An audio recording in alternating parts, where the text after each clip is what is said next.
Hello, everybody. This is repo, and we are playing the Stanley Parable again because there are a lot of endings to this game, and I wanted to play through all of them.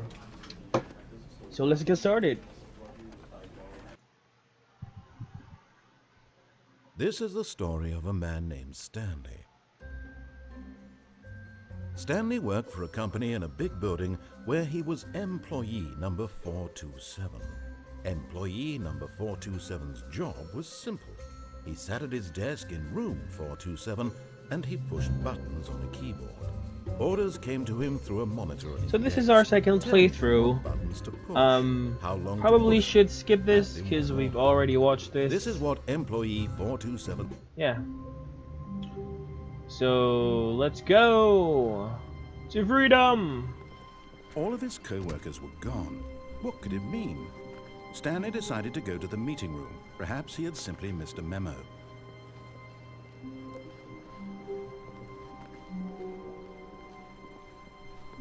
When Stanley came to a set of two open doors, he entered the door on his left.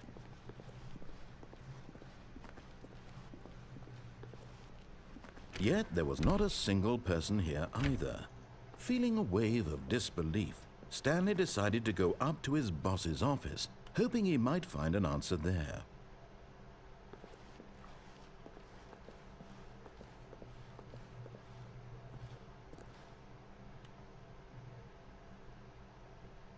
The future was yesterday. Tomorrow is now.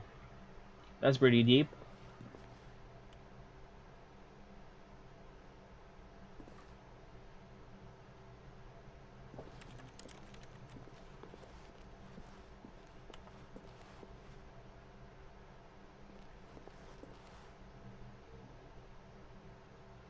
Work harder, hard worker. It's pretty smart. Stanley stepped into the broom closet, but there was nothing here, so he turned around and got back on track. Broom closet? There was nothing here. No choice to make, no path to follow, just an empty broom closet. No reason to still be here. You really sound like the guy from Pocoyo. It was baffling that Stanley was still just sitting in the broom closet. He wasn't even doing anything. At least if there was something to interact with, he'd be justified in some way. What do you As it is, mean? he's literally just standing there doing sweet FA. What's FA? Been clicking around, not doing Are anything. you really still in the broom closet? Standing around doing nothing? Why? I'm Please clicking offer me some explanation here. I'm genuinely confused. just to get your interaction. Just to get you narrating on me being in the broom You do closet. realize there's no choice or anything in here, right? If I'd said Stanley walked past the broom closet, at least you would have had a reason for exploring it to find out. But it didn't even occur to me because literally this closet is of absolutely no significance to the story whatsoever. I never would have thought to mention it. Probably, but I like it here. Maybe to you this is somehow its own branching path. Maybe when you go talk about this with your friends you'll say, "Oh, did you get the broom closet ending? The broom closet ending was my favorite." I hope your friends find this concerning. I don't talk like that. I really do not. Stanley was fat and ugly and really stupid. He probably only got the job Oh, because of a that family hurt. connection. That's how stupid he is. That hurt. That or with drug money. Also, Stanley is addicted to drugs and hookers. Well, I've come to a very definite conclusion about what's going on right now. You're dead. You got to this broom closet, explored it a bit, and were just about to leave because there's nothing here when a physical malady of some sort shut down your central nervous system and you collapsed on the keyboard. Well, in a situation like this, the responsible thing is to alert someone nearby so as to ensure that your body is taken care of before it begins to decompose. That's true. That's Hello? true. Anyone who happens to be nearby? The person at this computer is dead. He or she has fallen prey to any number of your countless human physiological vulnerabilities. It's indicative of the long-term sustainability of your species. Please remove their corpse from the area and instruct another human to take their place at the computer, making sure they understand basic first-person video game mechanics and filling them in on the history of narrative tropes in video gaming, so that the irony and insightful commentary of this game is not lost on them. All right, when you've done that, just step out into the hallway.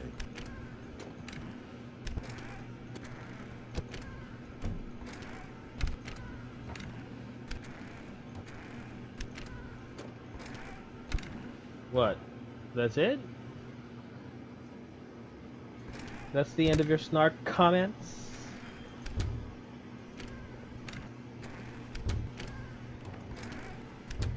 Okay. Ah, second player. It's good to have you on board. I guarantee you can't do any worse than the person who came before you. Coming to a staircase, Stanley walked upstairs to his boss's office.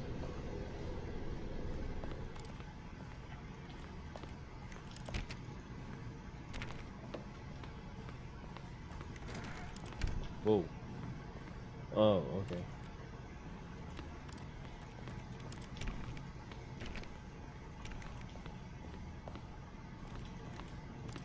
Nothing here.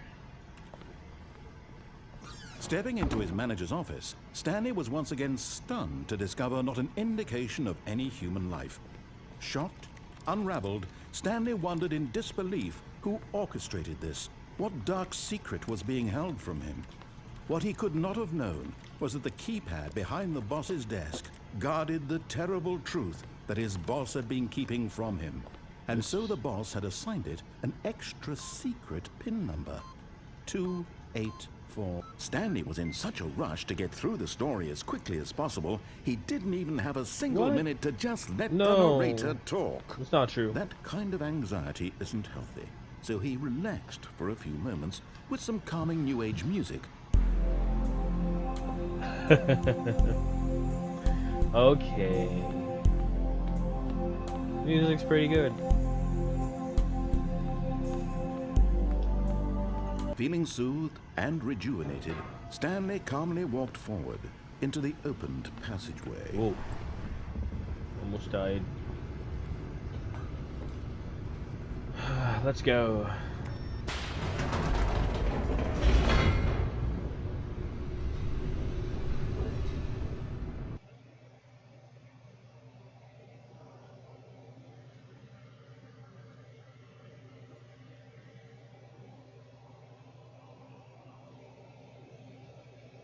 Descending deeper into the building, Stanley realized he felt a bit peculiar. It was a stirring of emotion in his chest, as though he felt more free to think for himself, to question the nature of his job. Why did he feel this now, when for years it had never occurred to him? This question would not go unanswered for long.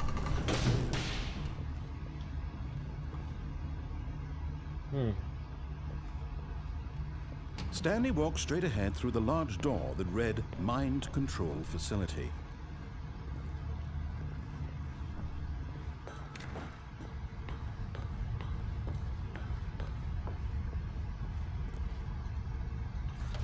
The lights rose on an enormous room packed with television screens.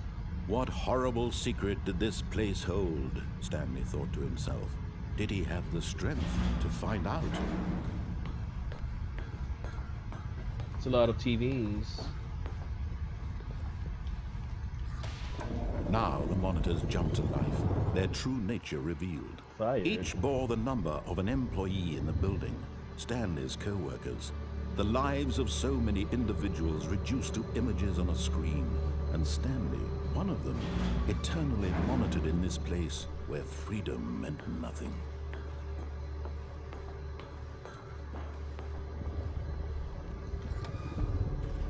This mind control facility, it was too horrible to believe. It couldn't be true. Had Stanley really been under someone's control all this time? Was this the only reason he was happy with his boring job? That his emotions had been manipulated to accept it blindly? No. He refused to believe it. He couldn't accept it. His own life in someone else's control? Never! It was unthinkable, wasn't it? Was it even possible? Had he truly spent his entire life utterly blind to the world? But here was the proof. The heart of the operation. Controls labeled with emotions. Happy, or sad, or content. Walking, eating, working. All of it monitored and commanded from this very place. And as the cold reality of his past began to sink in, Stanley decided that this machinery would never again exert its terrible power over another human life. For he would dismantle the controls once and for all. But that's what I did before, so let's do the opposite.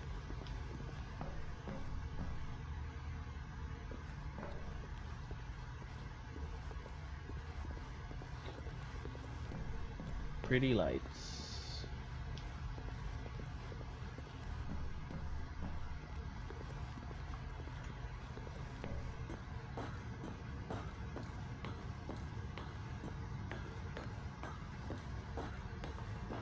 And when at last he found the source of the room's power, he knew it was his duty, his obligation, to put an end to this horrible place and to everything it stood for.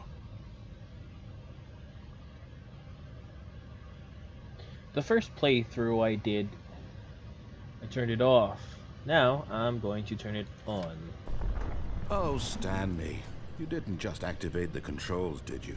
After they kept you enslaved all these years, you go and you try to take control of the machine for yourself. Is that what you wanted? Yes. Control? Yes. Oh, Stanley, I applaud your effort, I really do. But you need to understand, there's only so much that machine can do. You were supposed to let it go, turn the controls off, and leave. If you want to throw my story off track, you're going to have to do much better than that. I'm afraid you don't have nearly the power you think you do. For example, and I believe you'll find this pertinent, Stanley suddenly realized he had just initiated the network's emergency detonation system. In the event that this machine is activated without proper DNA identification, nuclear detonators are set to explode, eliminating the entire complex. How long until detonation then? Let's say, 2 minutes. Ah, now this is making things a little more fun, isn't it, Stanley? It's your time to shine. You are the star. It's your story now. Shape it to your heart's desires. Oh, this is much better than what I had in mind. What a shame we have so little time left to enjoy it. Mere moments until the bomb goes off. Crap. But what precious moments each one of them is. More time to talk about you, about me, where we're going, what all this means. I barely know where to start. What's that? You'd like to know where your co-workers are? A moment of solace before you're obliterated? All right, I'm in a good mood. You're gonna die anyway. I'll tell you exactly what happened to them. I erased them. I turned off the machine. I set you free. Of course, that was merely in this instance of the story. Sometimes when I tell it, I simply let you sit there in your office forever, pushing buttons endlessly and then dying alone. Other times, I let the office sink into the ground, swallowing everyone inside, or I let it burn to a crisp. I have to say this, though, this version of events has been rather amusing. Watching you try to make sense of everything and take back the control wrested away from you, it's quite rich. I almost hate to see it go. But I'm sure whatever I come up with on the next go-around will be even better. My goodness, only 34 seconds left. But I'm enjoying this so much. You know what? To hell with it. I'm going to put some extra time on the clock. Why not? Yes. These are precious additional seconds, Stanley. Time doesn't grow on trees. Oh dear me, what's the matter, Stanley? Is it that you have no idea where you're going or what you're supposed to be doing right now? Or did you just assume when you saw that timer that something in this room was capable of turning it off? I mean, look at you.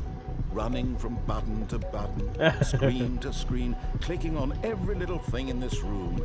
These numbered buttons, no, these colored ones. Or maybe this big red button, or this door. Everything, anything, something here will save me. Why would you think that, Stanley?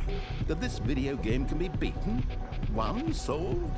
Do you have any idea what your purpose in this place is? Stanley, you're in for quite a disappointment. But here's a spoiler for you. That timer isn't a catalyst to keep the action moving along. It's just seconds ticking away to your death. You're only still playing instead of watching a cutscene because I want to watch you for every moment that you're powerless, to see you made humble. This is not a challenge, it's a tragedy. You wanted to control this world, that's fine.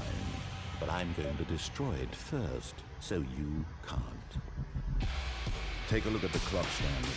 That's 30 seconds you have left to struggle. 30 seconds until a big boom and then nothing. No ending here, just you being blown to pieces. Will you cling desperately to your frail life, or will you let it go peacefully? Another choice. Make it count, or don't. It's all the same to me, all a part of the joke. And believe me, I will be laughing at every second of your inevitable life from the moment we fade in until the moment I say, well, shit.